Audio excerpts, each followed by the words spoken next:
Welcome back to my channel, GPhC. My name is George, and in this video today, I'm going to provide some valuable insights for those trainee pharmacists and student pharmacists aiming to sit the GPhC exam in the coming months and years. Today, we're specifically going to be focusing on tackling those pharmaceutical calculations, and at the end of it, hopefully, you'll have some hints and tips to tackle them like a pro.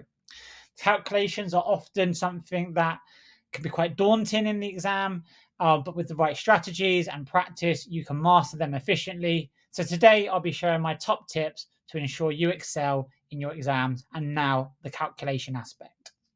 Before we dive in, if you haven't already, hit the like and subscribe buttons below so the community can grow and we can all learn and thrive together.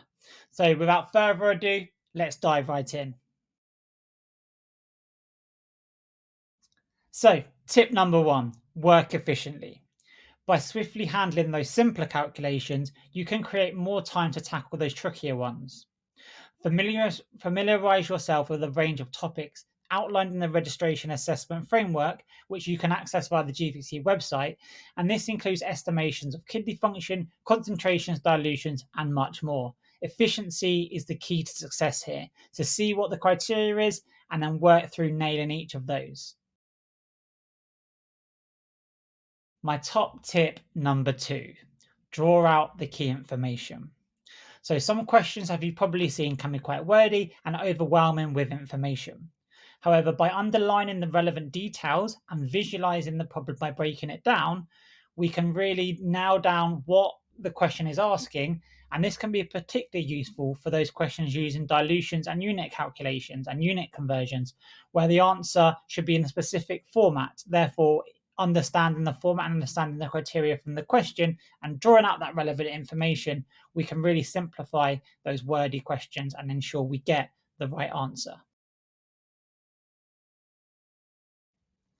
My top tip number three, know the units and conversions. Similar to point two, understanding what the information is that we need to present, giving the answers in the wrong format can cost you marks. You've done all the calculations right, you've just presented it in the wrong way. So always provide your answer to the nearest whole number and in the unit format specified in the question. Precision matters here, and you don't want to be leaving marks on the table for simple misinformation or are not understanding the question correctly. So know the units, know the conversions, know how you're meant to be presenting the question. So my top tip number four is to sense check your final answer. So consider the practical implications of the calculation. For example, if you're calculating a medicine dosage, ensure it's safe and feasible for the patient. These are real life questions, these are real life equations. So if it does look a bit off from your pharmaceutical knowledge, it likely is. And although, yes, checking your answers is a privilege and it does presume you have excess time, but by understanding the question and the presentation of your answer, i.e., steps two and steps three that we've just previously been through, you can sense check in a quick and efficient manner. My top tip number five, round the answers at the correct time. So, yes, rounding is necessary to get a coherent answer, but the timing is crucial.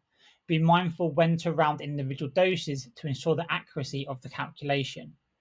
Rounding too early can lead to underdosing or overdosing in that final answer.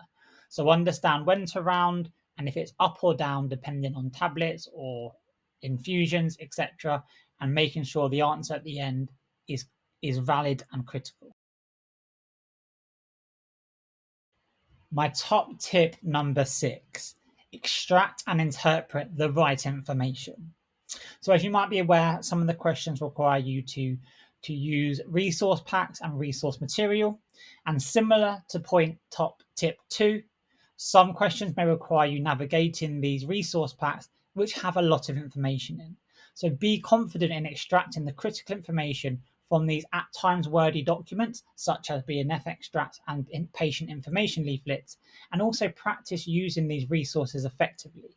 When you can efficiently navigate and draw out the information needed, you will maximize your time and maximize the relevance of those information packs. Top tip number seven, So formula to memorize. So certain equations are essential for the specific questions. For example, knowing the equation for loading doses is crucial for calculating the volume of distribution. Practice recalling these common formula that you need in the exam. This will streamline your calculations, as when you see the questions that are alluding to volume distribution in this example, you immediately know which calculation to use, which equation to use, and you can formulate and input the data into that equation to get the right answer efficiently. Tip number 8, and my final in my list of 8 tips: practice, practice, practice.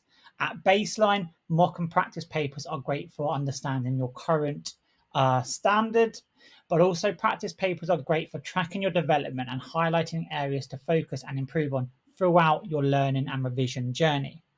And then, as the assessment approaches, dedicating time to practice questions is critical. Remember, practice makes perfect, and practice in calculation settings can really streamline your approach, minimize your errors, and maximize your efficiency in the time pressured exam setting of the GPhC exam.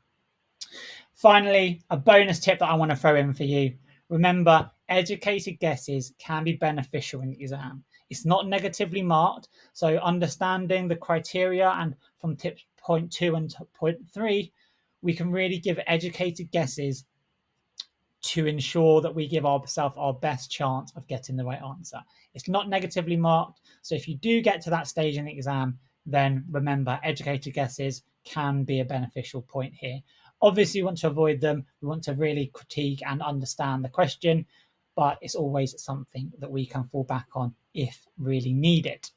So that's all my 8 top tips plus that bonus one, and I really hope they were helpful. And as you prepare for exams, I remember that success comes from dedication and practice. Be sure to check out the link below and our website to find even more information and resources to ensure that you are well prepared come exam day and even in your post-qualified pharmacy life. With that all being said, I wish you the best of luck in your up and coming examinations. If you do have any questions, do not hesitate to reach out. You've got this. Be confident. Practice makes perfect. Read the question. You've got it. So that's all from me, George from GB Pharmacist.